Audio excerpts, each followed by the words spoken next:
A series of T-shirts have caused international controversy, with the Chinese embassy in Berlin demanding that the company selling them should remove the products from its website. What's behind the controversy, and is it all just based on racial ignorance?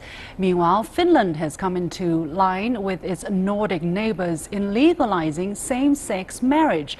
Why are LGBT rights still causing so much controversy in the rest of the world? Welcome to The Point. I'm Li Xin.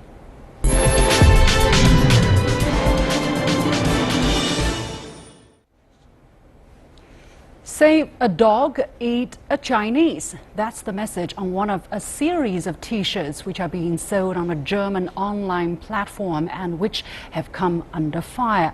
A company prints motifs submitted by customers on various objects such as T-shirts or cups and sells them on behalf of the clients.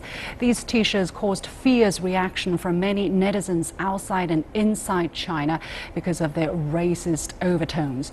In response to calls for the removal of these T-shirts, the company's CEO said in a short statement, "We provide an open platform that allows everyone to create, buy, sell and share ideas on merchandise. We do not judge or censor designs based on their phrasing, social or political leanings. This open platform principle will mean that in a few cases, some people may find a design controversial, while others." However, on the company's webpage about social responsibility, it states that it won't print contents which includes discrimination or insults on the grounds of race, gender and religion.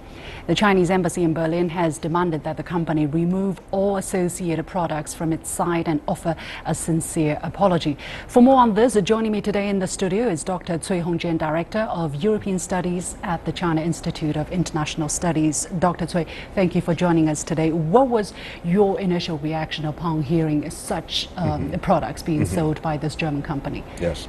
So I think that most of Chinese people, their first response to this event would be unfair and also maybe a little bit angry about it. But it should not be my case, because as a research fellow who keep a very close observation and public opinion in Europe, especially in Germany, I felt my initial felt is it happened again, because as we know, recently and some like events some like this happened frequently in Europe, in Germany, and also of course once again it is on the very massive logic. If we look at how it is a purpose of these products, you want to maybe promote this kind of how to say slogan that you should protect wild animal. But as we know, in China so far we do have so many public service advertisement to promote this kind of sentiment to protect animals. And also at the same time, I think if you want to, you should make clear what's the difference of criticism and humiliation. I think it's humiliation. Humiliation. It's what is very criticism important. and humiliation? Yes. Well, the company argues that the expressions are meant to be humorous instead of insulting or racist. How do you define what is humor, what is humiliation? Yes, I think it's another effort from this German people to confuse the difference of the content and the form. As we know, always the humor is just as a form. If you want to express something, any kind of content, you can take use of the form of the humor. But at the same time, we need to understand, we need to focus on the content. Because as we know, no matter which kind of form you will take, the content will decide what's your purpose and what's your sentiment and what's your feeling and what you want to let somebody else know. So I think it's important. It's not only protect. It's a token of a kind of sentiment and even maybe unfair, sentiment. So that would be harmful for somebody else. In the company's website, it says that it has responsibility towards its fellow humans. It says that T-shirts are media to express opinion, and we are proud to provide a platform for different opinion. But there are laws which a company has to follow. Forbidden motives include pornography, violence, discrimination, or insults on the ground of ethnicity, gender, or religion. This, the company says, they don't want, and they are prohibited to print. On top of that, the company also says they have their own ethical principles. For example, they don't print any motives showing despise or hate for the feeling of other people in a manner that is not acceptable for them. However, in a press release, which I mentioned at the beginning of the story, the CEO said that they do not judge or censor designs based on their phrasing, social or political leanings. It seems that these two statements are contradictory to each other. How do you look at that? That's right. I think that that's also a showcase of once this kind of event happen, always we can find out a little bit of hypercritic way for these companies want to try to say, okay, maybe we are from a universal stance to express, especially how could the freedom of expression. But we need to make clear that you should keep the, make it clear of the difference of freedom of expressing and, how to keep the liberty of somebody else. I think it's a very, very serious red line for any kind of products, any kind of slogan, anything. So I think now the question for this company is maybe it want to promote a kind of products and to take use of some maybe stimulating content, but at the same time controversial content, provoking maybe. Yes, that's a very, very, maybe from his perspective, it's a very successful promotion, but at the same time the price is you hate the feeling from somebody else. You hurt the feeling of a lot of Chinese people. Where is the line between hurting the feeling of somebody and respecting the law on the freedom or holding your ground on the freedom of expression? I think this is really the key to the question, right? A lot of people saying, well, I might have hurt your feeling, but I didn't break any law, so I'm allowed to do that. Where do we draw the line in terms of policies, laws and regulations? What are there in Europe on that? Yeah, I think that, yes, indeed. I think that now maybe for Chinese people or Chinese community in Germany, they can take use of the law as an instrument to fight against or fight back of this, unhappy event. I think, firstly, if we look at this difference between this slogan from this company and what happened now, especially the content of the T-shirt, we can find some maybe a cheating, criminal for this company, because you didn't insist what you promise to the public. In terms of social responsibility, at the same time, yes. If we look at this content of the T-shirt, it shows a discrimination, because as we know, maybe in Germany, if it happened on Jews, it will not happen because it's a very, very strong political correctness. And there are also laws which prohibit any and also even now, if you have some bad words on Muslim people in Germany, it was also wrong, because as I know, this company used to refuse the requirement from PGDA. As we know, the organization in Germany who promote a kind of anti-Muslim in Germany. This company used to, reject the requirement from this organization to have some, content of anti-Muslim people.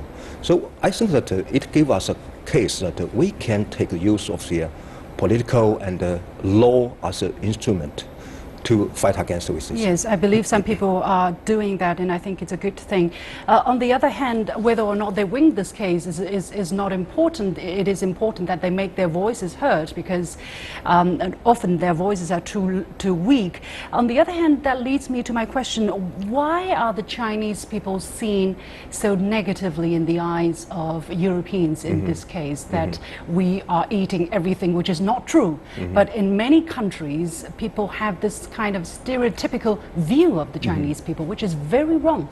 Yes, as we know, it's just a showcase of maybe a perception from European people or especially German people on China. As we know now, the whole perception of European people on China is a little bit of mixture of some tradition or some cultural difference with also the current image of Chinese people in Europe. As we know, certainly, it shows also a centralism of Europe. Because as we know, always European people or some public, especially media, they want to make a kind of so-called universal standard or regulation on China or some other. But at the same time, they ignore intentionally or unintentionally the difference of culture. So I think that's a very, very big question now. And of course now, I think a conflicting perception of Chinese, European people on China is, on the one hand, China is different from Europe, the political system, cultural history. On the other hand, now China has more and more engagement with Europe, not only in the economic trade relations, and also more and more, people-to-people contact. So a kind of maybe love and hate relationship a little bit. What have the media, the reporter, the journalists in Europe been doing? Have they been reinforcing this kind of misperception? What kind of role they can play in the future? Yeah, I have to say that to some degree we need to understand, especially from media of Europe, what's the limitation of free expression. How could you take care of the maybe turbo from other culture, from other country, from other nations?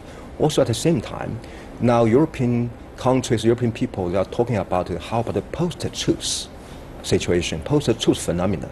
I think in the last years, especially when those European media touch the issue of China or some other, Western or European country or culture, they should take more of the responsibility to have this misunderstanding and so far post-truth situation. So I think the media in Europe need to have some more time to review the responsibility, how to keep, very fair and a very, healthy environment for more and more exchange between countries and cultures. Thank you very much, Dr. Choi HongGi from the Chinese Institute of International Studies. And here is my point. If these phrases, what we have seen on these T-shirts, are really meant to be a joke, then they are actually in really poor taste. Firstly, it's based on ignorance. Not all Chinese eat dogs. I don't. A lot of people don't. And a lot of people are fiercely opposing that idea.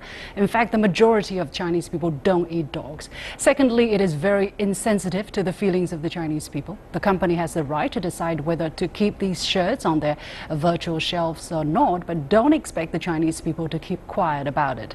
They always say there is no such thing as bad publicity, and who knows if the company's sales are shooting up as a result of this controversy.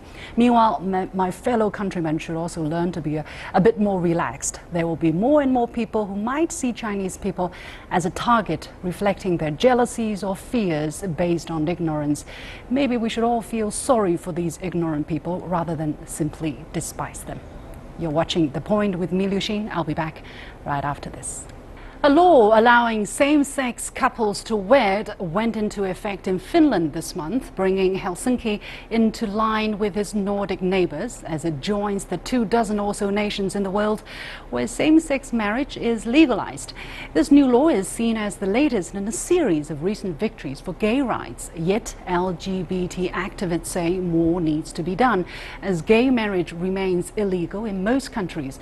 Especially no countries in Asia allow same-sex couples to marry, and in some countries in Asia and the Middle East, homosexuality is a crime and can lead to imprisonment or even the death penalty. As for China, surveys show only about 5% of homosexuals and other sexual minorities choose to come out of the closet in their everyday lives. So why are there such obstacles in the way of same-sex marriage in China and Africa, in Asia and Africa, and why are Nordic countries so ahead of their counterparts? Here is my interview with Professor Li Jingzhao from the Beijing Foreign Studies University. She has been doing research and teaching on this subject for years and is an expert in this field. I asked her what makes Nordic countries so much more open towards same-sex marriage than other countries. We also talked about what attitudes people in Asia, particularly in China, have towards LGBT community and how far away China is moving towards, legalizing same-sex marriage, if that is the direction China is pursuing at all. There are several reasons why the Nordic countries are leading the rest of the world in the legalization of same-sex marriage. A prominent reason will be the secularization of these countries, but another important reason is the ability of the central government to manage social resources, to guarantee basic civil rights and to include marriage and sexuality in their social welfare. As we know, Nordic countries are very well developed in their welfare programs.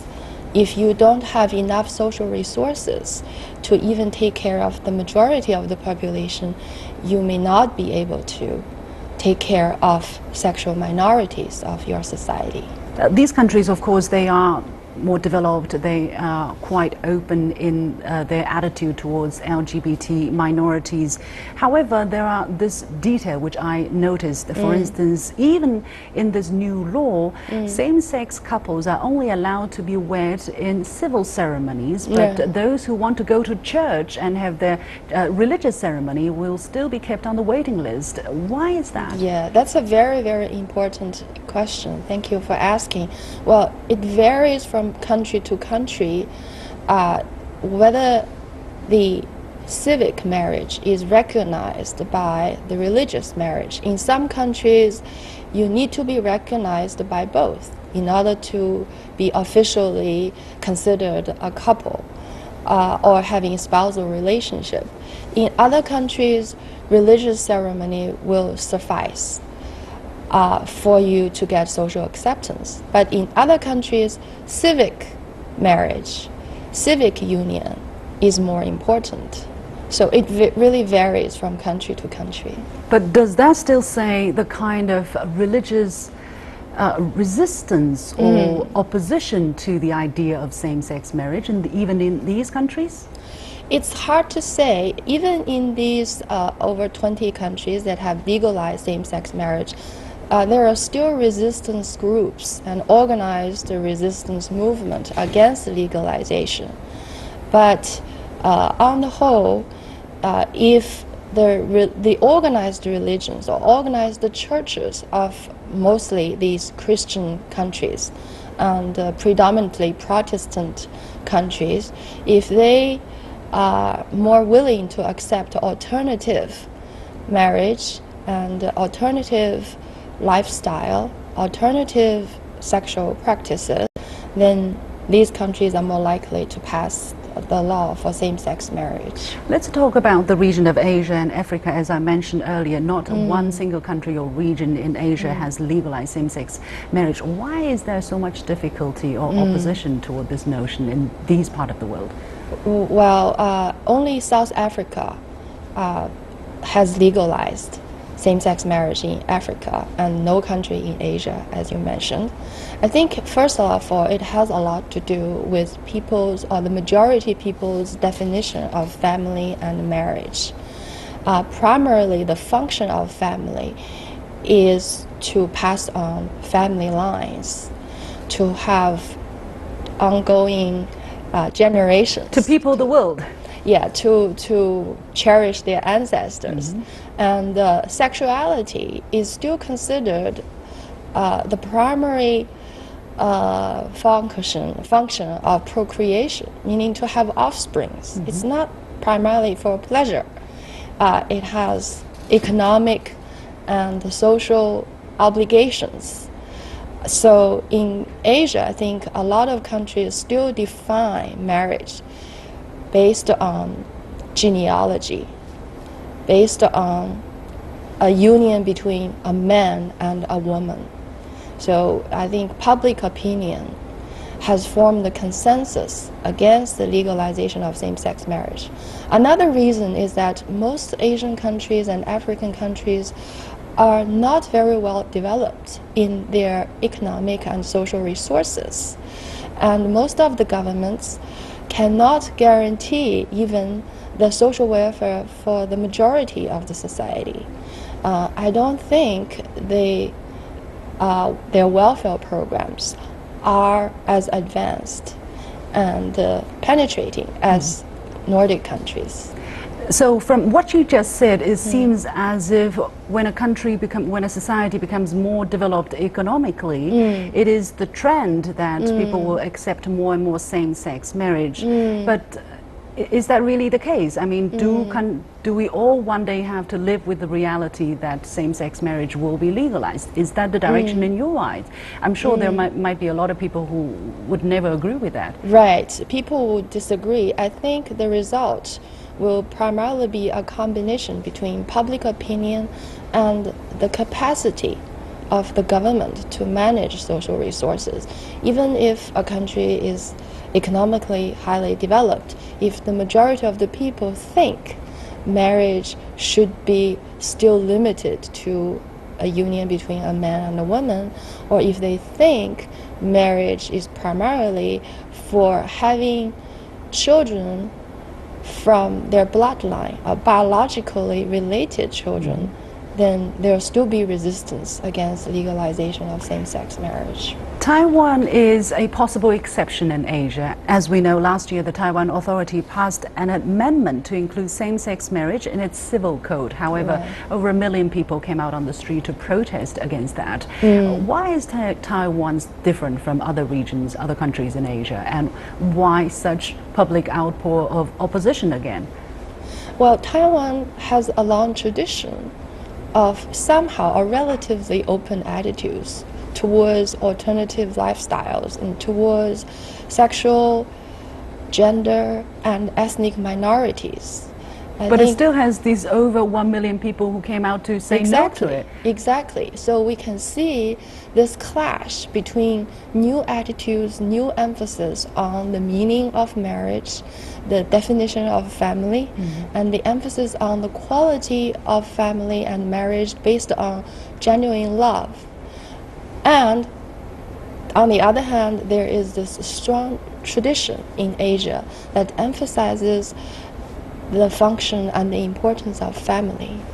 Let's come to mainland China. How, as I said, only 5% of people come out of the closet and admit that they are gay or lesbian or other sexual minorities. How far away are we from same-sex marriage, like the situation in Scandinavia? Are we going in that direction at all?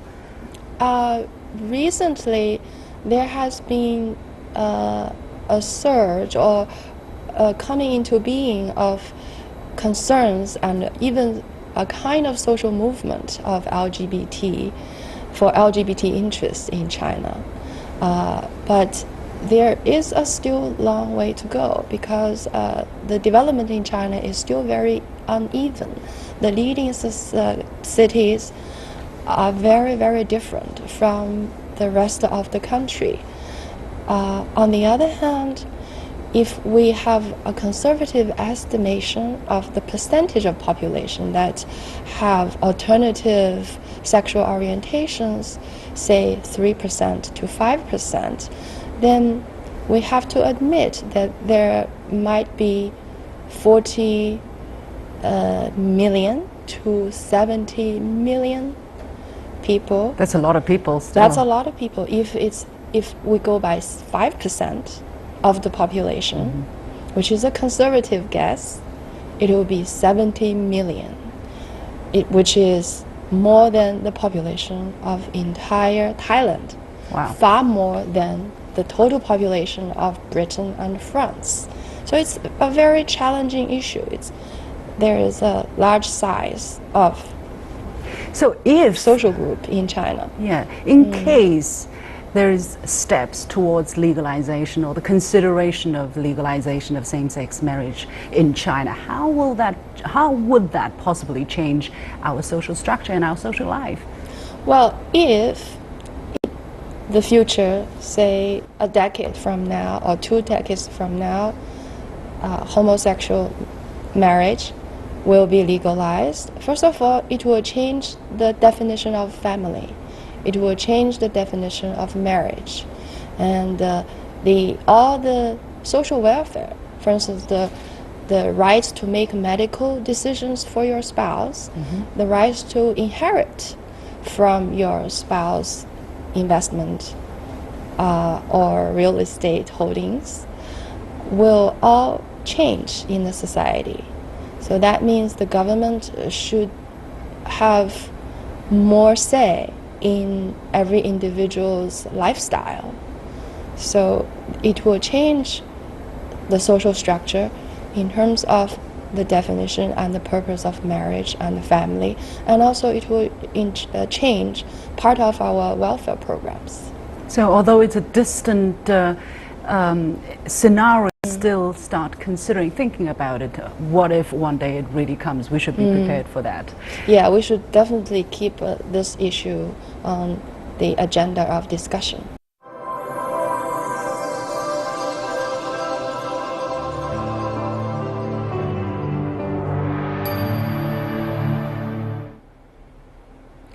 For a number of reasons, not least religious beliefs and cultural norms, gay rights are still guaranteed to generate fierce debate in many parts of the world.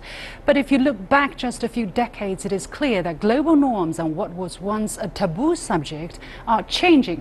The Nordic countries are clearly leading the pack in this regard, but even here in China, a series of sex education textbooks in use since 2011 for primary school students openly discusses this subject. The kids are taught from an early age, as early as 7, gay couples can form a happy family and even adopt children just like anyone else.